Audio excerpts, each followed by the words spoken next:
Hey everybody, welcome back to my workshop. I'm Deez. This is my workshop. This video is going to be a little different. I'm going to start a new series maybe. We'll see how it goes. I'll call it Messing in the Garage or Messing in the Shop. Maybe the name will change at some point, but it's really going to be a mishmash or a conglomeration of videos, clips, small projects, things that don't really fit in or aren't worthy of their own video or series of themselves. I'm just gonna share that kind of stuff with more of an episode style. So on occasion, when I have enough clips of different projects, things that don't really belong anywhere else, I'm gonna put them all in a video and just kind of compress them down into several topics, and we'll see how that goes. So this is the first one, maybe the last one if you don't like it. But I've got several different little projects, things I'm working on, and I'll just stick them all together in one video, and that way I can continue to provide, I don't know, at least a 20-minute video rather than, 5-minute clips, this and that. I'm not sure what people really like. I personally like to watch longer videos, up to an hour maybe. I like some of those. I like to put them on. 20 minutes is a good size, 30 minutes is a good length.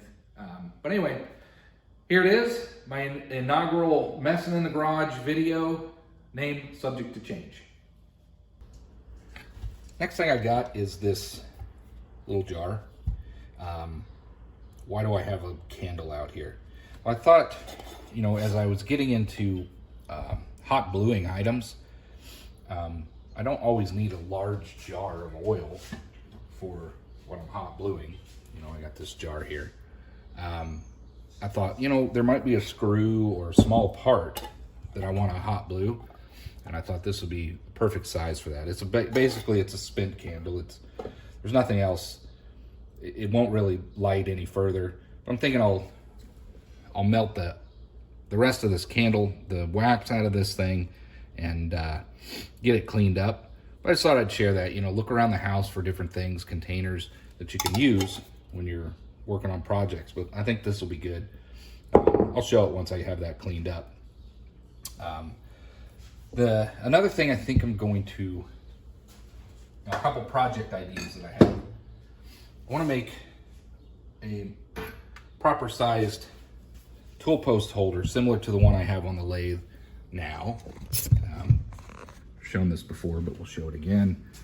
So I really like the convenience of having my chuck key right here on the lathe, ready to go. But I have this fantastic manly sized chuck key that was made by a viewer, thanks again, and I want to make a proper sized holder for that. So I think I'm going to use this tube that was sent in and kind of recreate that one over there, but with this tube to the dimensions that will hold this. So that's going to be a project I think I'll work on. It'll be its own video.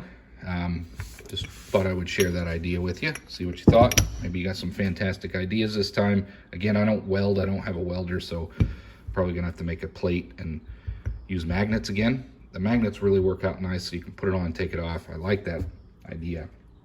The other thing I want to do is improve this, my nut mounting. I don't like, for my quick change tool post, I don't like having this wrench on the bench all the time. It always has to sit here or somewhere where I can grab it so I can loosen this up and tighten it up so I can, move my part around.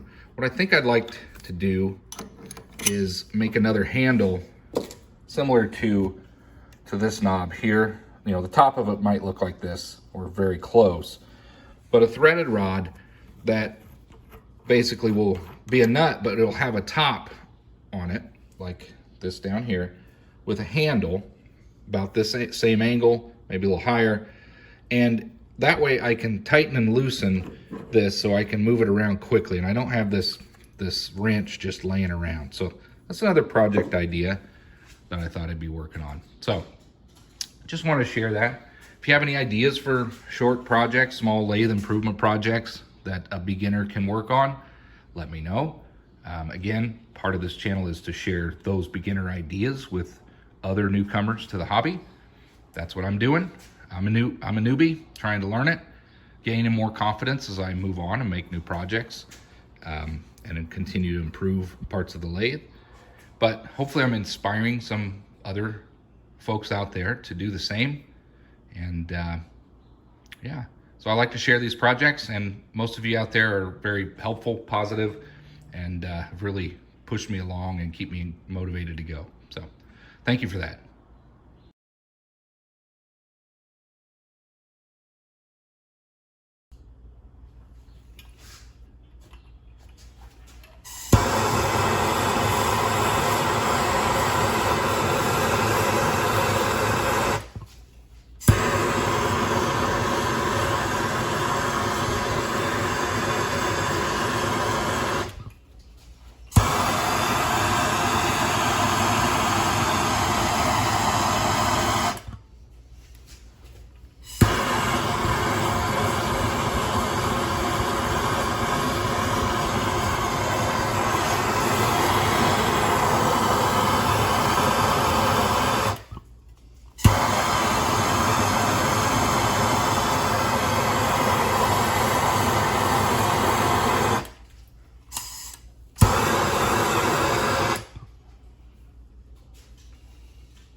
More practice using the micrometer. I just went ahead, and my dad's was just reading off a little bit, and it was because of my adjustment, the way that I read it. So I went back and I readjusted. I was playing with it.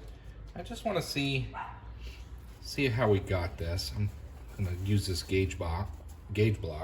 This should be 123. Nope, it's 150. So 150. Let's see how we read. Now, the other thing I want to do is practice holding this thing. So there we go. This is how this is one technique I'm trying.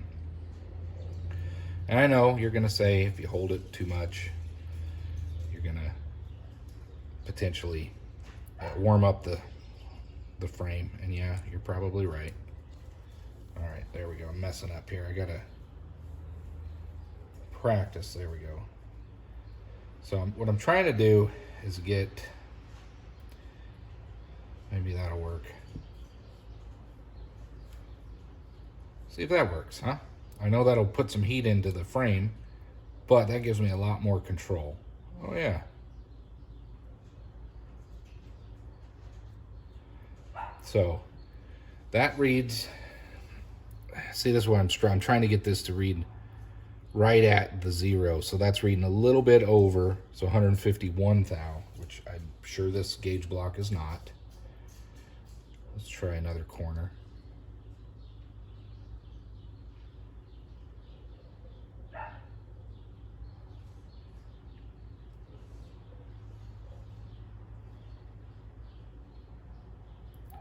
Still reading what I would call 151 thou.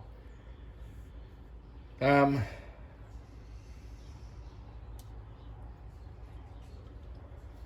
it could just be that these are so old, but I want to show you. I had this pretty well dialed in. Yeah. So maybe there's some slop in the threads from age. I don't know. But that's on. That is as good as I can make these calipers. It's calibrated. The only thing would be sloppiness in the threads as you get to reading. So perhaps that's some of our problem. Let's try this one. This is 23. Let's see. I've only got 2 gauge blocks. And they were given to me. Thank you again. It's nice to be able to reference something, some material. Oh, I do have a 1-inch gauge pin. We'll try that too. But again, this is 23 thou. I don't know if you can see it. But anyway, let's, again, I'm gonna hold this. Pull this out. And let's,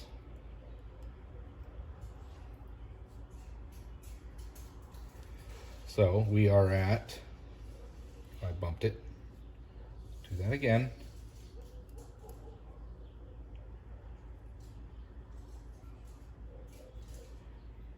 Let's not bump it this time. So there's 2, 20, 1, 2, 3, and a little over. So this is reading, even though I zero it in, it's reading a little bit strong. So that reads, in my opinion, 23 thou and 2 or 3 tenths. It's not supposed to.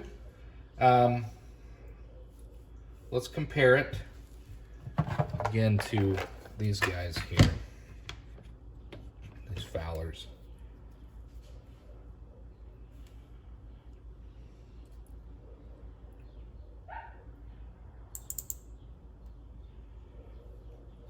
$20, 1, 2, 3, and 4 tenths. Well, I don't know how that's possible.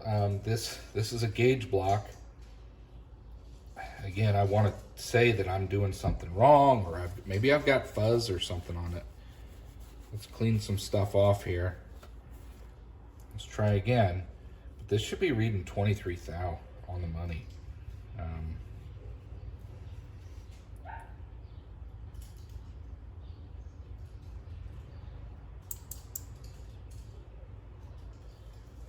There we go. That is. So 21, 2, 3 on the money. So I must have had some dust and dirt on that. So this is reading 23 thou, the gauge block. So let's use my dad's again. Let's do a couple more measurements.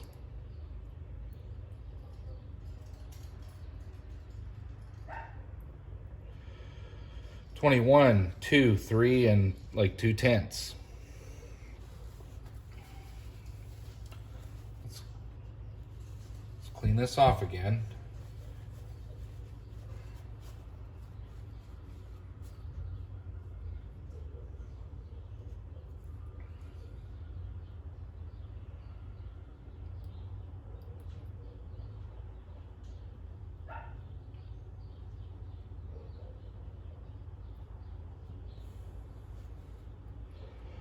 $21, 2, 3, and I'm gonna call it a 1/10, 2/10. So I think these micrometers are a little bit off, and it's probably due to the age, but I cleaned them up. I've got everything out of them. Let's try this 1 inch. This is a 1 inch. So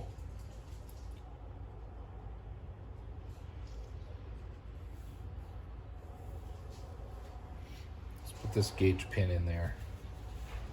Make sure there's no extra dirt or debris.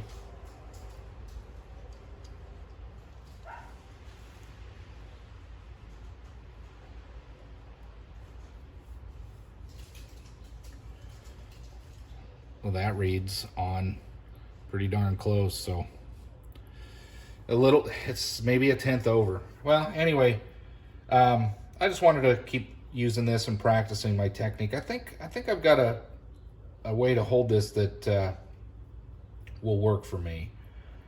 These Fowlers do seem to be spot on. But again, let's try this 150 thou block again. Hold it here, and again, what I'm doing is holding it with my pinky and my ring finger, so I got my other fingers to work the thimble. Maybe this.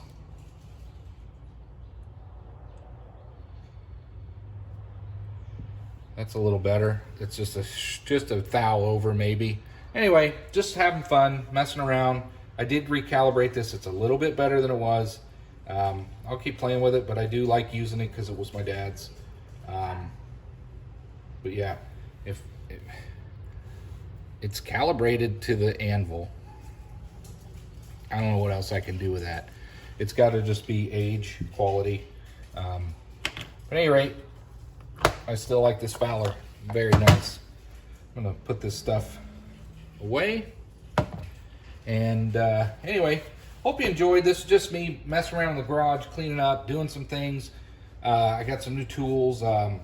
Just doing what I do. It's relaxing to me. I like getting out of the garage. I appreciate you hanging with me. Thanks for watching, and I hope to see you on the next one.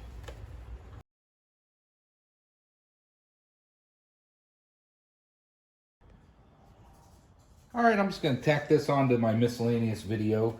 I just got done with a project, and it's time to clean up. And I thought, hey, you guys can watch me clean up my area. After every project, I like to go through and clean up my mess, just to always keep, as you know, it's not pristine, but to try to keep as much chips and debris out of here as possible. So what I'm going to do is just kind of speed you along here, but I'll just show you and share what I do to go through to clean all this stuff up. I'll try to stay out of the shots as best I can, but you know, I can't promise a whole lot, but we'll see. See how the footage turns out.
So that was just what I do pretty much after every project, anything that's sort of big. I don't usually clamp down. I don't know if you should or shouldn't clamp down the jaws when you're storing it, but I don't do that. I just kind of close them just to get get them from protruding. I oil it up, I wipe it all down. Show you under here, I clean all the chips out, vacuum, get them off. I'll vacuum the floor. I didn't show that, but I'll do that when we're done. Put some oil catch, this pig mat here just to help catch oil. This pan is really, it's a little tight. It'd be nice if this lip wasn't so big, but it works great. You can pull this out, dump your chips, put it back in. You don't have to really thoroughly clean everything in between projects as much. But anyway, there it is.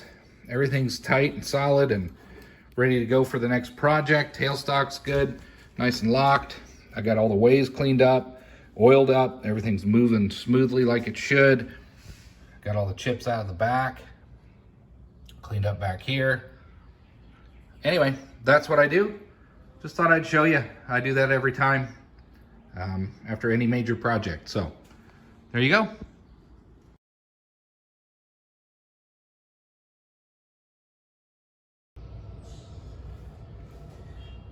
Welcome back to the shop. I'm Deez, and this is my workshop.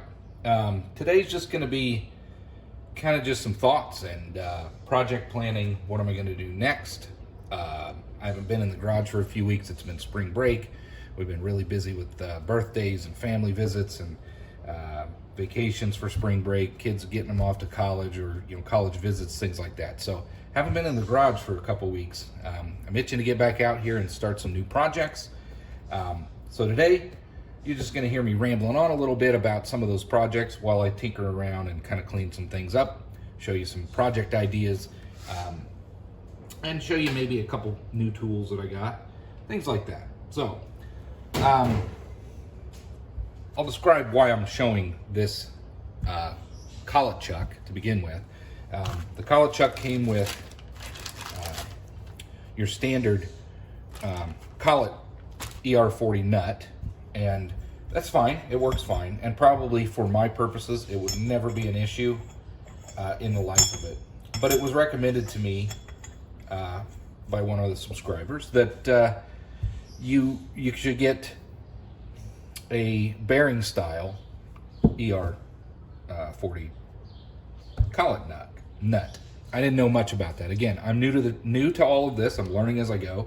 That's what you're watching. This channel's about you watching my learning journey.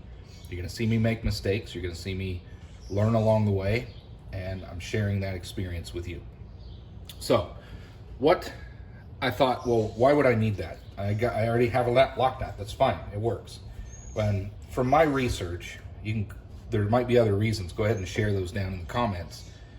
But from my research, what happens is when you tighten down your locking nut, it will put friction on the collet and spin the collet. And I believe the idea is over time it will wear down your taper inside your Morse taper, as well as wear down the collets themselves if they're spinning in your Morse taper. So the idea of a lock nut, or the lock nut that has a bearing style, is that bearing will loosen and freely spin while you're tightening down your collet, and therefore it will prevent it from rubbing and spinning against your Morse taper. Let me get one out and I'll just show you real quick the idea of it, because when it was suggested to me, I'm scratching my head. I'm like, why? What's the point? So I did a little research and I thought, I'll go ahead and pick one of these things up. So here's a 1-inch ER40 collet chuck. By the way, I know there's hit and miss collets. The set that I got was pretty inexpensive, but there is not a single burr. These seem to be pretty well made. As far as concentricity, I haven't tested them all. Maybe there's an issue, but these things, not a single burr. There's no dust. They're well oiled when they're packed. Maybe I got lucky and got a quality set for an affordable price. But anyway, back to what we were talking about. If you lock this in, you got your collet You lock it in to your nut and you screw it down. And as you see how the collet is spinning. Well, there, it stopped spinning, but occasionally what will happen is when you're tightening it down, it can spin inside that taper, and you don't want that to happen. So see how that's spinning. So the idea is you have this bearing style, and you can see that bearing will rotate. You put that in there. Again, same concept, you lock it in. Get it started down here. And if you watch, get in there. Now, as it's turning, you'll see this stop spinning, allowing the outside to tighten and continue to, see, there we go. Now I'm turning it, bring it up here, and it will, see how that, it's stopped spinning. I'm still turning it, but it stopped spinning. So that keeps the collet from moving. Anyway, it's just to prolong the life of your equipment. There's people that say you really don't need them. Again, I read a forum. These bearings will wear out before your collets and just things like that. But anyway, I went ahead and got one. I'm going to use it. If anything, I thought someday I might need to get another collet chuck anyway. Pretty inexpensive. Now I have two. So just want to share that with you. Thank you for the suggestion. I think it makes sense to get one of these, and I understand the concept. Whether I would ever run into issues or not over the course of my usage, I don't know. But who doesn't like new tools?